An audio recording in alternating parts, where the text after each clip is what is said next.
I'm just like an air traffic controller at this point, trying to get more voices in and say, here, what do you want to show? And work out how to show it and connect people. You want to know how to do that? We know how. Start through an improvisational process of dance and film, trying to tell the story of how you're processing this era. I love mentoring and talking to dancers and young people and anybody and seeing that little eureka moment, because you can really see it, where they go like, oh my gosh, poof, my mind just opened. I have a new idea. Working with the filmmakers to have them just make something so you have a show. They did show me. They're like, well, what do you think? What do you think? Well, I said, they're beautiful. And I cried.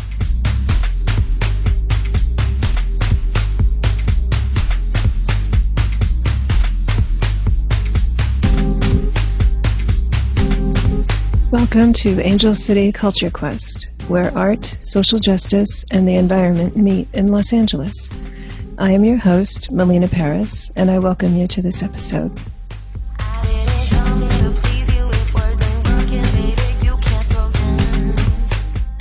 Hi folks, this is your host, Melina Paris. For several months, we have been bringing you inspiring guests along with stimulating content about their work. As with anything, there are costs to keep this podcast going. So if you're able, I would deeply appreciate a donation of any size, even as little as $4 a month. This will help contribute to my ability to continue bringing you the great work of these artists and others and the cultural content that you want to hear about. I would be honored to have your support. To donate, please go to my Patreon link at patreon.com, Angel City Culture Quest. There, you can also see all of our past episodes. Thank you.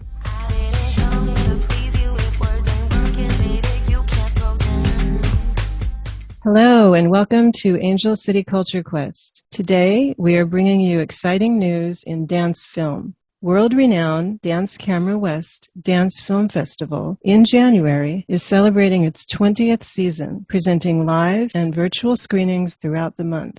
And today, we're talking with Kelly Hargraves, the executive and artistic director of Dance Camera West. Hello, Kelly. How are you? Hi, I'm great. Great to be here. Thank you for having me. Oh, thank you.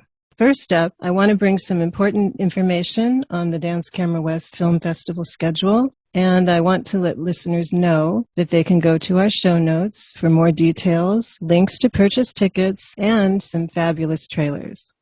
Since 2001, Dance Camera West has screened top dance films. Continuing its legacy, the 20th anniversary season will include the Los Angeles premiere of 75 films, showing experimental shorts, animation, and feature docs, which were selected from over a record 400 submissions from around the world. Over 6 days, 11 distinct programs will represent more than 40 countries and feature another record number of U.S. and Los Angeles-based artists making their U.S. and world premieres. The festival will happen at live in-person events at 2 Los Angeles performance and film venues. Dance Camera West once again partners with Theater Raymond Cabaz, January 6th to 8th, to present 3 evenings of international films. And this will include artist Q&As with filmmakers, producers, dancers, choreographers, and festival directors. And on January 13th to 15th, Dance Camera West will bring its closing weekend to the newly founded 2220 Arts and Archives, formerly the Bootleg Theater. Throughout the day, on the 15th, you can see installations and pop-up performances by festival participants throughout the 2220 Arts and Venue space, and each evening includes a DJ after-party in the lounge. Kelly is a creator and curator of dance films. She has a master's in dance film from New York University with a concentration in dance and film history. She danced independently in Montreal and New York and was a member of Pomo Como, or Postmodern Commotion, an artist and scientist collection.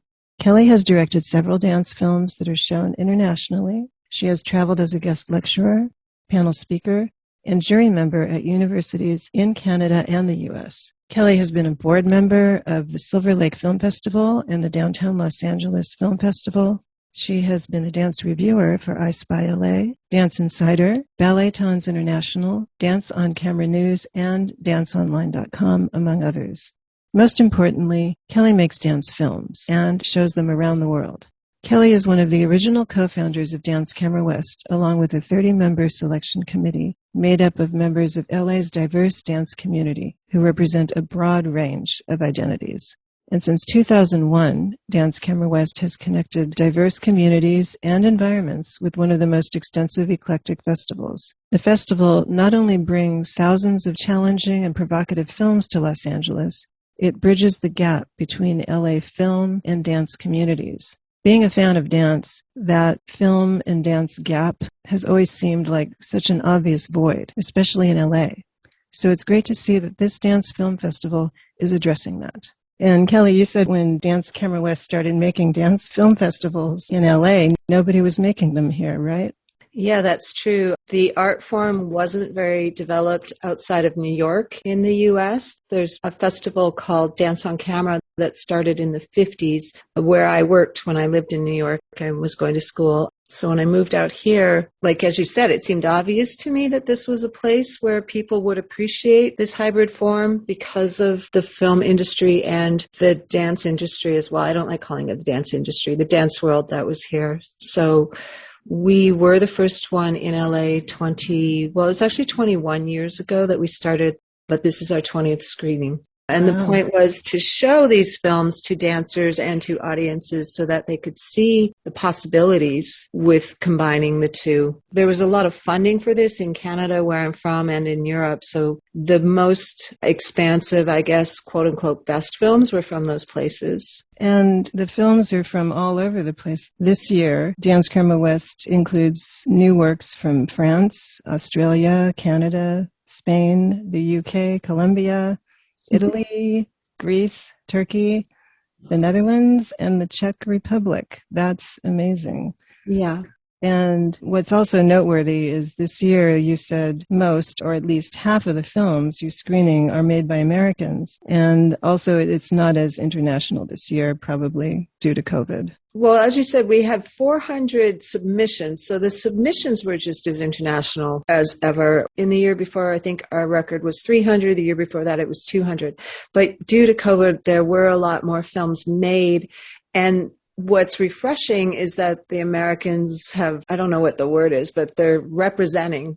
There are a lot of really great films coming from American artists this year, and especially Los Angeles artists. I think that has to do with COVID, that people weren't on stages, so they were home still wanting to make work, translating work that was meant for stage, which is great because it gives it more of a choreographic background. You know, the piece has already been thought out, and then you translate it to film. So that's a nice way to go about making a dance film. Whereas the other way is to just sort of start at the same time, which is what I do actually, like start through an improvisational process of dance and film and see where you end up. But yeah, either way, people were willing to play around this year because they had the time and I would say the lack of space. They weren't in studios, they weren't on stages, so their spaces were personal and more visual, more virtual. Yeah, it made it almost a whole nother extension of creativity.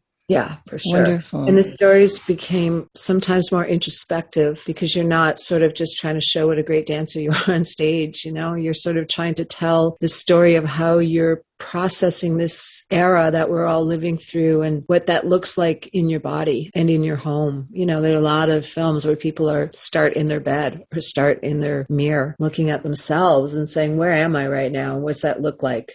Very personal. Yeah. That's great. Now, this was a last minute sort of entry, but can you talk a little bit about a special edition on the 14th? Yeah. Undance Dances Through Prison Walls During Pandemic is definitely one of those programs that had to reinvent itself. It's a program that started years ago where choreographers work with incarcerated youth and make dances. And usually they're in the prisons or detention centers and doing these works live. But because, of course, that couldn't happen during COVID, they decided to make them films. It's a kind of project that just is so important that we're happy to find space for it. It says it's a 37-minute film, but it's 6 different films put together, and they need to sort of be seen as a suite, not sort of just peppered throughout programs. And the other great thing is that they've never been seen in person. They've streamed them for the formerly incarcerated and the incarcerated artists and had sort of Zoom talks. but they haven't all been in the same space. So that should be pretty special. We have that time and space for them to come and see their work as artists in an artistic setting with an audience, just in their, whatever the workshop space was like. I don't know what it was like, but I don't know. They're pretty happy that they get to do it, and we're really happy to have time and space for it. It's a very important thing. Yeah, exactly. I mean, that's what I like about being in the position I am right now with this festival, because so many people are making films and because so many people have discovered it as an art form more recently than maybe I did. Some of us have been talking about this for 25 years and nobody cared. And now you kind of have to. I really appreciate being in a position to bring it all together in one space. And that's why we show so many films. Because that's kind of crazy. And I wake up in the middle of the night going, why am I doing this? Why am I not just showing the top 10? Or the top, last year we were only able to show, like 16 to 20 films. So we had to limit what we selected. So this year I'm kind of having a blowout. The venue we have has been very generous in giving us the whole building for 3 days at 2220 Arts and Archives. So we're just going to fill it and hope people just hang out and talk. There have been collaborations that come out of filmmakers and choreographers who have met at our festivals. That's why I'm doing it, because again, it's still COVID. It's still hard, but we are forging through with the hope. Definitely. We have to have hope. Yeah. Now, a highlight of the fest, before we dive in deeper, I wanted to note Dance Camera West's closing night on January 15th is a centerpiece of the festival, when it presents 6 films made by the recipients of the Finishing Fund for Underrepresented Filmmakers, with a focus on BIPOC, Black, Indigenous, People of Color, which Dance Camera West helped to produce. And the artists will be present that evening. And Dance Camera West 2022 was awarded a grant from the National Endowment for the Arts to help finance a mentorship program for BIPOC artists. And Dance Camera West organized a committee to specifically select films created during LA-based dance festivals, which were forced to go online due to COVID. And each artist was matched with an established BIPOC dance film artist to mentor them. Those recipients of the Finishing Fund for Underrepresented Artists include Litzia Cordova, Marquisa Gardner, Irishia Hubbard, Alyssa Junius, Austin Rich, and Ruru. Ruru-yi, sorry. It's okay. You know what? I haven't actually met them all in person, so I have never had to say their names out loud either. It's all been through Zoom since this whole thing started. So that's going to be exciting. Meeting them all. Yeah. Congratulations. Yeah, I'm very proud of this program too. You mentioned earlier that we started that screening committee, which has 30 to 40 younger, hipper, more diverse people than just me and my 2 closest allies. And that, again, is because this art form kind of became a space for women filmmakers when there wasn't space for them in the regular filmmaking world. And also dance is has been very women-dominated, although you couldn't tell by seeing the top companies, which are generally male, led by men. So we recognize the need for access, and having that committee choose these films is one way we do that. They're not selected through one gaze. They're not selected by the middle-aged white woman gaze, which they would be if it was just me, but that is not where we want to be. So we've been working on ways to integrate more artists to make this a more holistic view of the art form. And along the way, I met some really amazing women. When we were applying for the NEA grant, it was before the Black Lives Matter protests, but it was also perfectly timed with that because we were kind of on that road anyway, right? So we were able to write our grant really quickly. We had all the people in place. We knew what we were going to do, and luckily they supported it. Now, this year it is BIPOC artists. It will stay kind of a little more open. You know, one year it might be for women. One year it might be for older people. One year, I don't know, first-time filmmakers. We don't know. But this is what it is right now. And that was because it grew very naturally out of seeing all the LA dance festivals like Black Teenix or the LA Dance Festival Shift last year and Red Cats Now Festival having to go online and kind of thinking, hey, wait, we're ready. Here we are. You want to know how to do that? We know how. So I ended up doing workshops with these festivals, not with the Now Festival, with Black Latinx and the LA Dance Festival, working with the filmmakers. We worked very quickly to have them just get something, make something, so you have a show. And it was great. I love mentoring and talking to dancers and young people and anybody and seeing that little eureka moment, especially on Zoom, because you can really see it, where they go like, oh my gosh, poof, my mind just opened. I have a new idea. So then we took those films, partnered with these women I'd met around through my travels, Cara Hagen, Robin G, and Roma Flowers, and Yolanda, here's where I'm going to mess up the name, Yolanda Guadarrama, who's from Mexico City. We had all met again. I've met most of them in person, but Yolanda and I met on another Zoom symposium that was talking about how are people dealing with not having stages and audiences. So I had those very wise women look at these films by these artists and select the ones that they thought we could help grow. And then we were able to give them an artist fee, which they deserve, to rework the festival.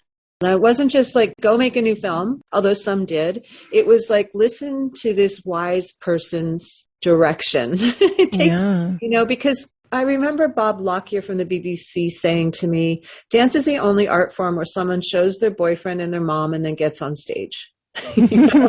Especially in film, there's a lot of production that goes into it. There are meetings and you have to get this approved and that approved. And we don't want to be part of that world, really, because the beauty of dance film and of dance is it's an expression of self and you just do it your own way. But having an outside eye is never a bad idea. So that's what happened, and we're going to see what comes out of it. I've only seen a couple of the films. They make me cry when I watch them. One of the mentors, Robin G, will be here to sort of host that event and talk about it. And again, I kind of stay out of it. You know what? It's not my job. My job is I have access. I was able to get the money. Here it is. Do your thing. Because if I were in charge of it, that would defeat the entire purpose. So I'm not.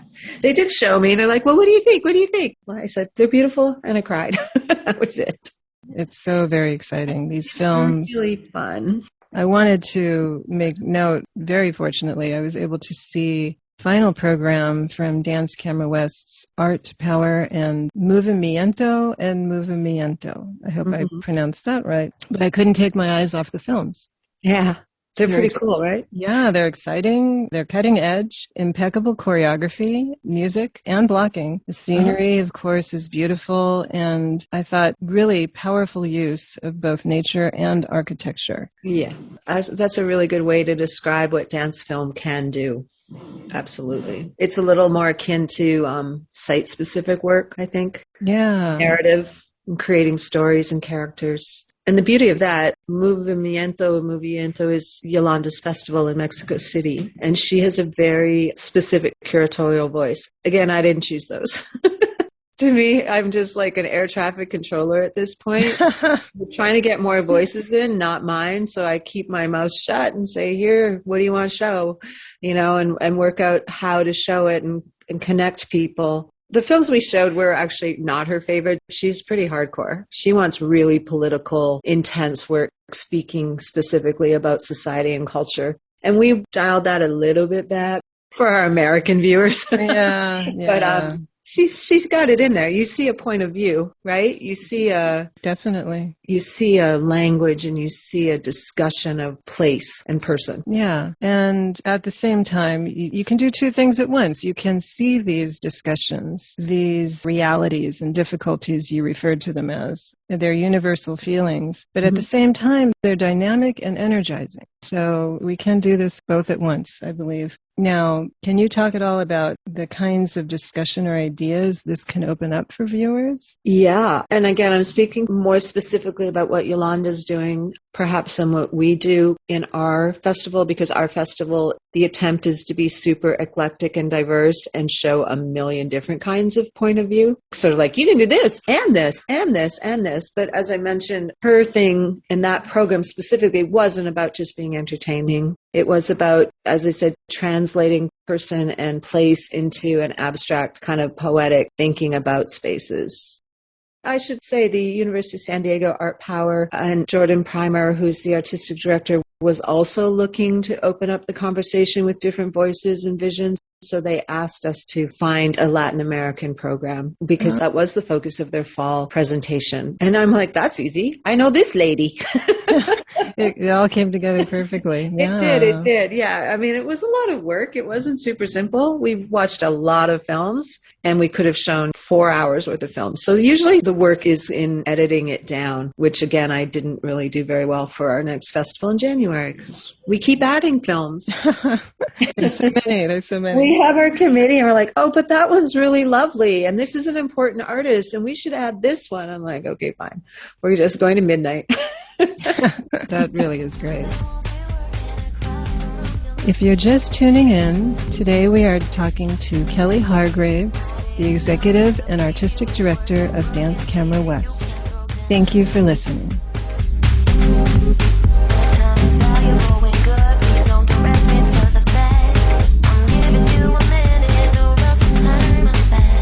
This connects to something that we had talked about earlier, visual literacy. Which has been described as a 21st century aptitude. And dance film festivals bring together the highest quality stories to learn from.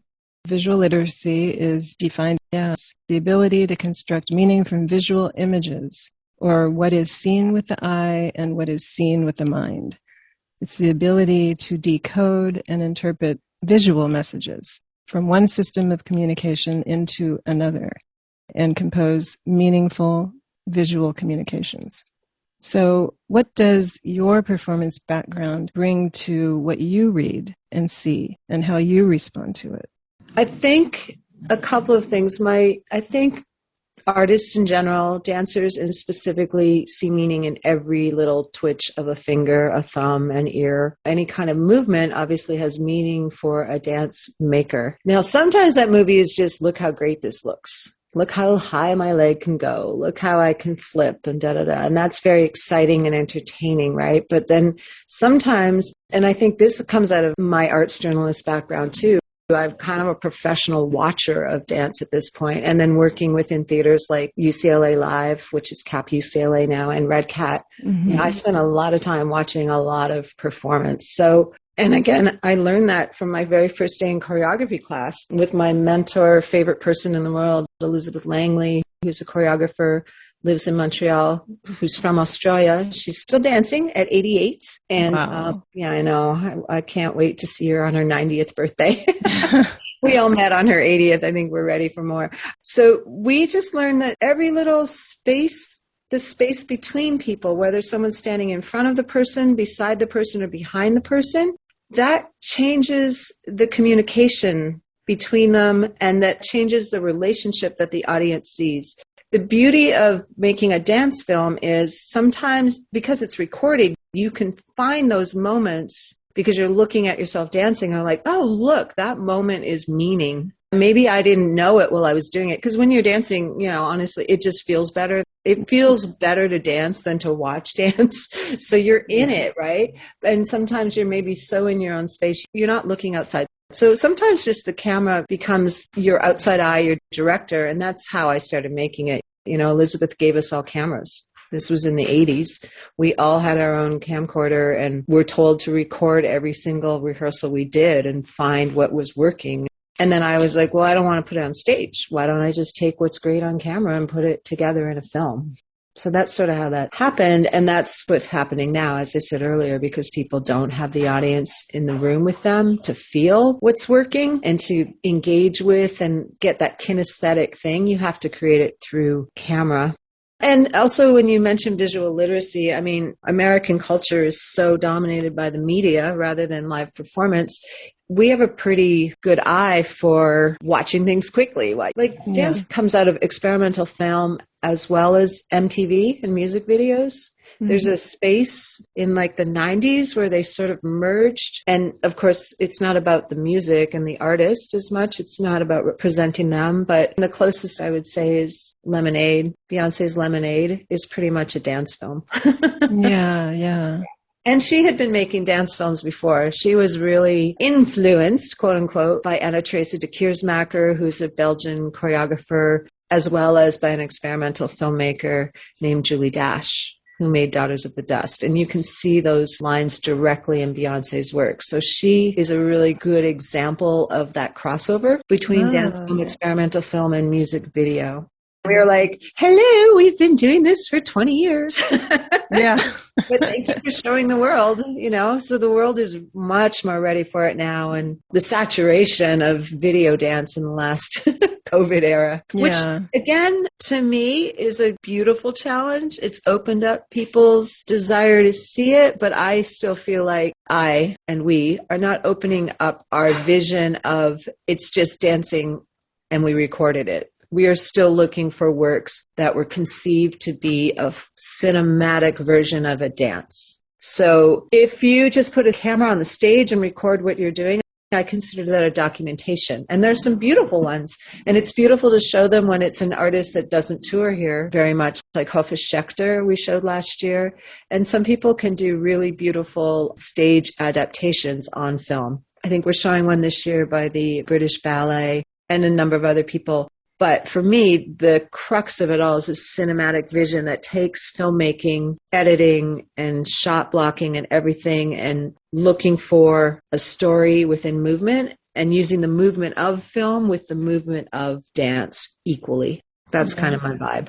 That describes it so well. Now, according to dancefilms.org, it estimates that there are about 17 dance film fests in the U.S. and almost 44 globally. Dance Camera West happens to be among the top on that list of festivals. Dance film is popular in the U.S., which produces nearly half of the dance films worldwide. Why are dance films so popular here? Was the seed that sort of MTV thing and going forward after that you had mentioned? It's interesting because when I was at NYU and working at Dance on Camera, there weren't any American dance films festivals except that at Lincoln Center. And I remember meeting people at these things. And there have been these dance screen symposiums kind of every decade. And generally people come to them and then go home and start their own damn festival. It's been really fun. And really there were no university courses teaching this back then either. And now there are. There are several schools, including the University of Utah and some others that give a certificate in dance film. But most departments now teach it. If you have a camera, you might want to make it. Now you don't even need a camera. If you have a phone, you have a camera. But it is really fun to watch them pop up all over the place. Now it's going to explode. I mean, there are 3 or 4 festivals just in Los Angeles. So this year, as I said, we're giving this special space to Undance Dances. One year we partnered with Dare to Dance because we're called Dance Camera West rather than the Los Angeles Dance Film Festival because we want to be more an umbrella and be a place for people to join. So, every year I reach out to the other pop-up festivals that happen. I'm like, do you want to have part of our weekend? That's fine with me. I want more visions in what we're showing. So if you want a program, let me know. So we did it with Dare to Dance 2 years ago when we were in person at Red Cat. And last year we partnered with the Broad Stage, and so they were able to be part of choosing and programming the films. Wow. So open. So open. It's totally open, and that's just kind of how I think. It's fabulous. It really is. You had also mentioned earlier when we spoke before that you said that you hope it changes the way people dance on stage. And that leads me to 2 women that you mentioned who were groundbreaking leaders of dance and film. First, Pina Bausch and Maya Deren. Mm-hmm. And you shared some very important facts about each woman. First, this is your quote, there is dance and there is theater and then there is Pina Bausch. Right. And I'll explain that. What I find a lot of times, having watched many performances, is that when some choreographers, dancers, artists decide to do dance theater, right? Because it's a specific art form, grew out of Europe, grew out of German Expressionism, and through Pina Bausch, who's one of the most renowned choreographers in the world, who passed away actually just a couple years ago. And people probably know her work from the film Pina, made by Wim Wenders a few years ago. So some people kind of go like, okay, here's a comparison. So a musical, right, has scenes where people are acting and talking and then they break into song. And A musical film is the same thing, acting, and then Fred Astaire and Ginger Roger have a dinner scene, break into dance. Mm-hmm. Now, Pina Bausch was a woman who was able to, and because of her predecessors before her, Mary Vigman, was a woman who was able to put those into one.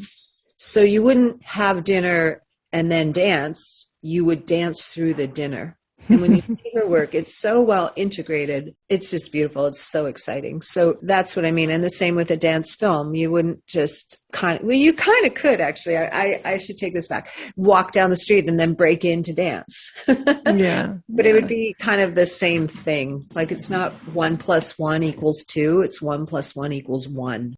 Her films are wild in the best way. I mean, it's just... The characters she created, the story she created, is just gorgeous. Yeah.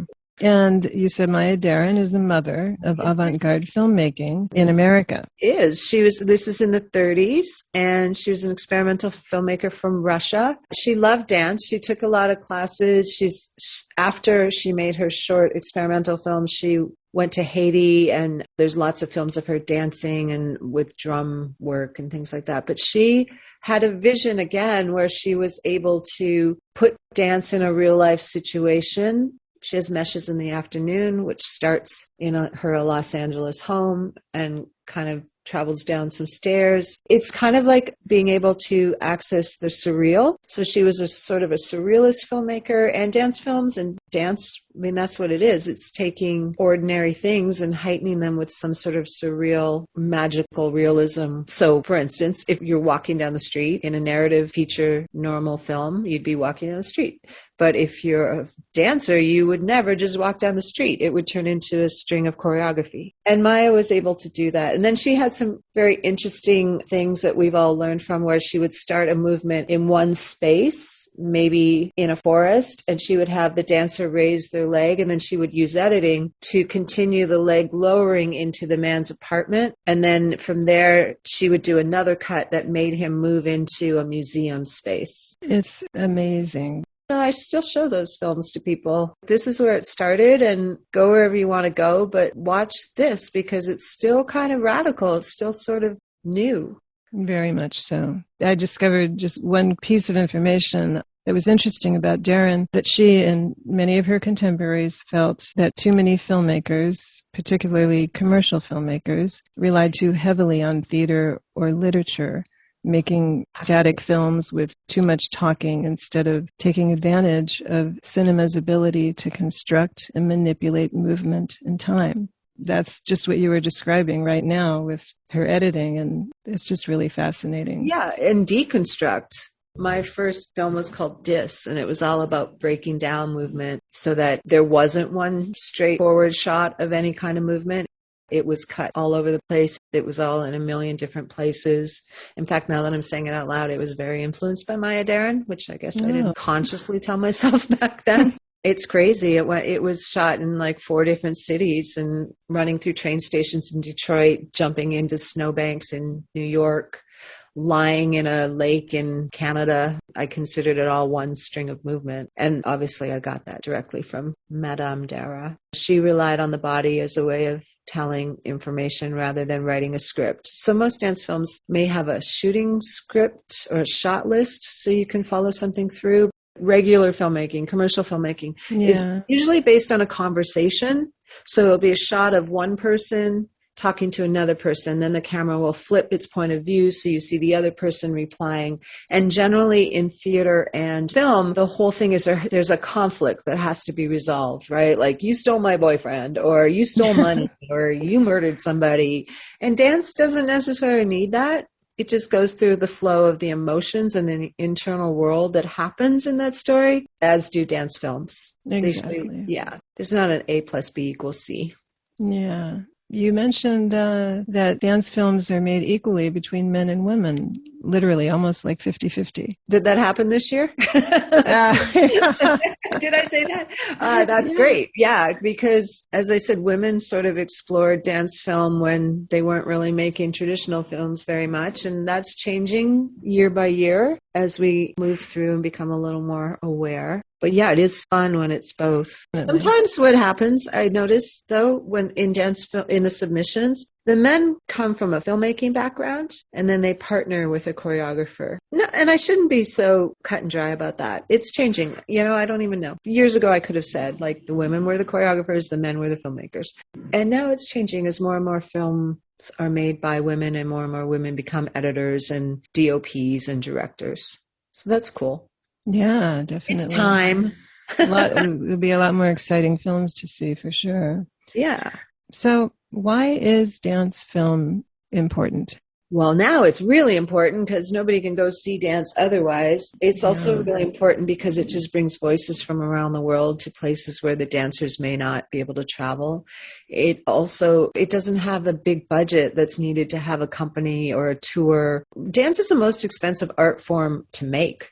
You got to pay bodies to be in a studio that you have to pay for. And it takes a long time to really craft a work. So bringing dancers, a lot of dance companies sometimes have, not a lot, but the big companies have 30 or 40 people. So that's different than a play that might have 4 people on stage. I think right now it's personally important to people, as I said, because they just need to work. They need to keep creating and showing their work. You know how Zoom kept us all sane because we can have meetings? Like dance film is keeping performers performing, I think. Yeah, and it's also keeping us sane too, I would say. Hopefully. Not me. Talk to me in February. We'll see. Yeah. When you recover from all When of I this. recover. Exactly. Now, for Dance Camera West, you mentioned that you accomplished several things. First, you created more categories this year. Mm-hmm. Usually there's 3 or 4, but this year there's 8. What are those 8 categories? That's a good question. And the answer to that is that's a good question because I'm not being specific. It's not just best of. I'm trying to find a way to expand that as well. It might be best first-time filmmaker. It might be best stage adaptation. It might be best senior filmmaker. I'm sort of I took the films that were the top scored and I'm putting them sort of on a separate page and seeing what ties them together or what makes them best. It's a little subjective, I suppose. It's not just best of. But I will say there will be several outstanding achievement awards, which we started last year when we had a few filmmakers who made more than one film, which is pretty outstanding achievement in one year. And this year we have a few more. And I'm super happy that some of them are Los Angeles people who have been working for decades and maybe haven't been recognized here. So there will be a couple of those. I can't tell you who because they don't know yet. It will all be a surprise. And then we will choose a couple of submissions from the BIPOC artists in order to give a grant next year as well. Wow. We started the grant before the NEA money came. We did it the year before, and then we got the NEA money. We did 2 artists. So Marquesa Gardner and Austin Rich were actually the 2021 winners, and they were given a year to do these films. And then the NEA people were only given like 3 months. Oh, wow. But again, they had already started because they had already weren't performing. So they'd already gone that route. And that will be the same next year. We'll choose a couple, probably not as many unless we get more funding. But this is the same with the categories. First of all, there will be a best first-time filmmaker. There will be outstanding achievement. And then there will be, best of, most beautiful film or whatever. Best documentary. They'll be a little bit more conventional. Well, it sounds very inclusive again. That is all I care about right now. I feel like I'm kind of been doing this a long time, and my goal is to say, you know what, this is what I can help you with. Now it's your turn. Yeah. And then you also mentioned that you said part of coming back to Dance Camera West was not wanting to do what other festivals do, but to keep this very esteemed festival's brand up. Yeah, I decided we needed to pay people. And that's a Canadian thing because in Canada you have to pay people.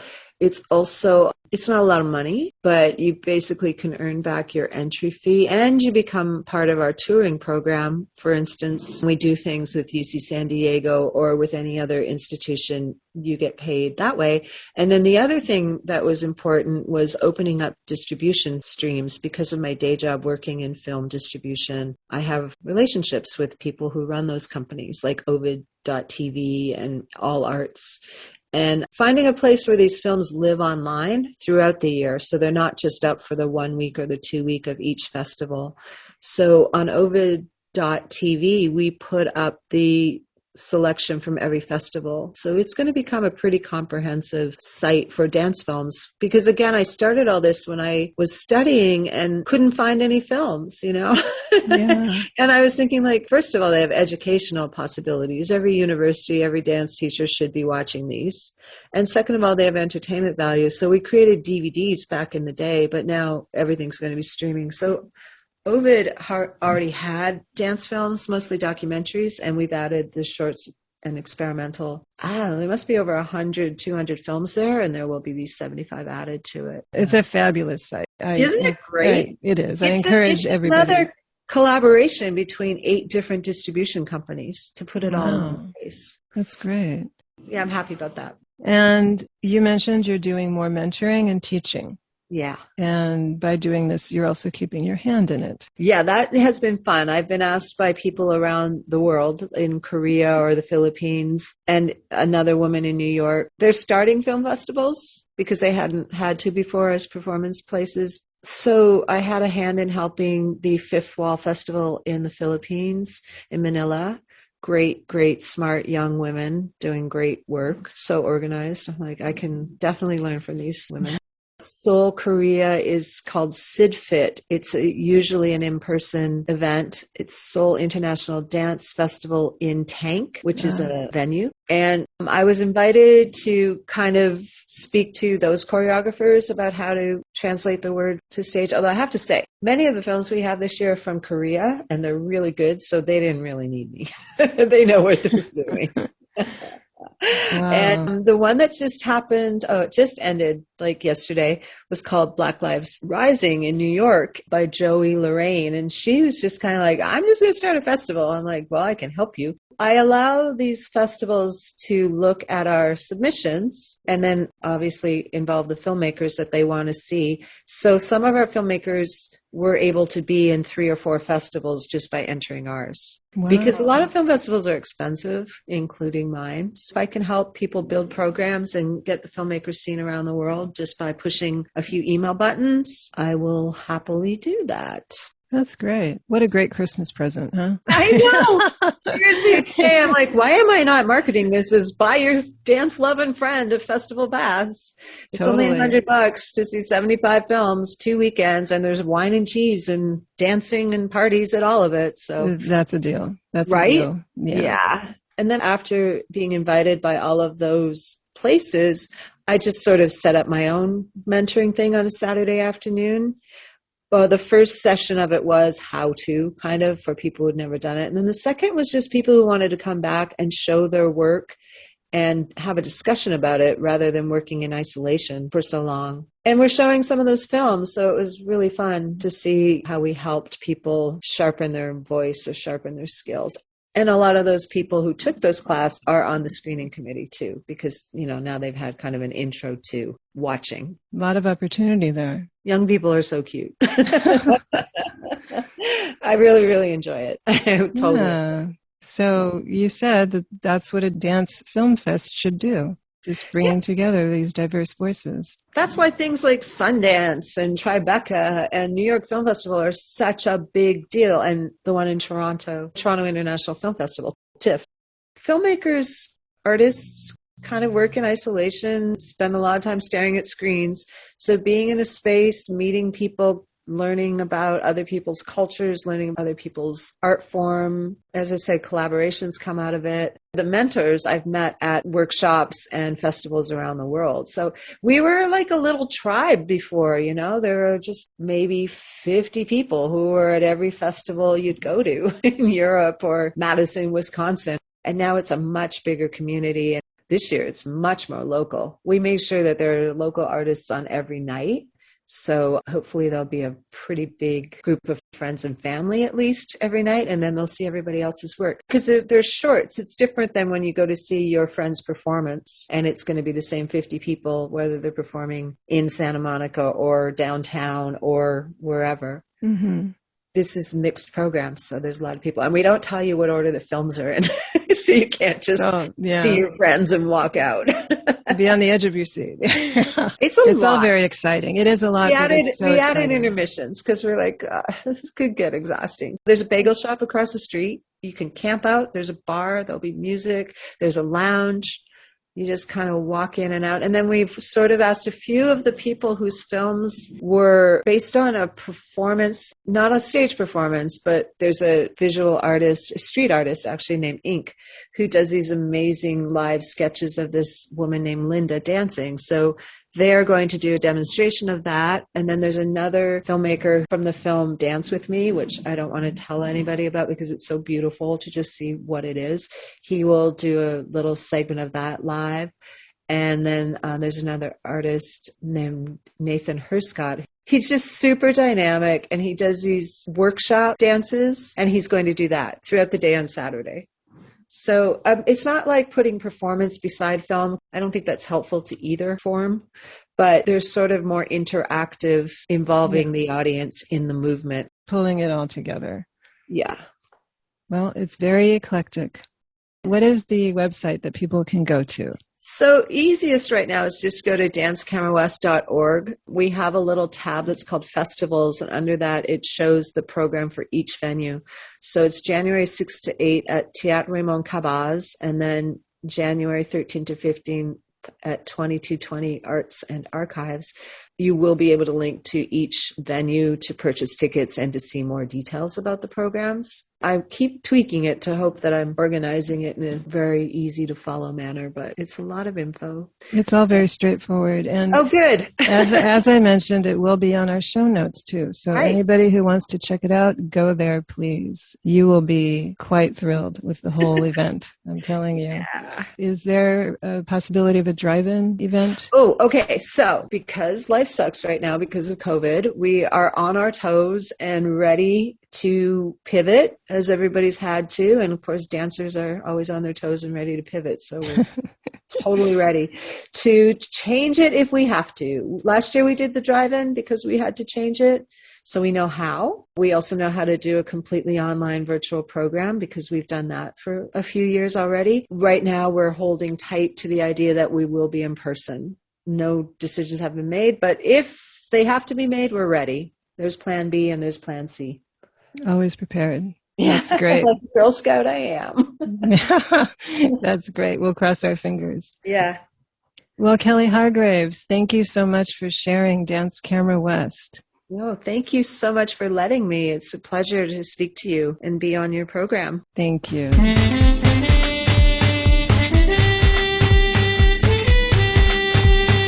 Thank you for listening.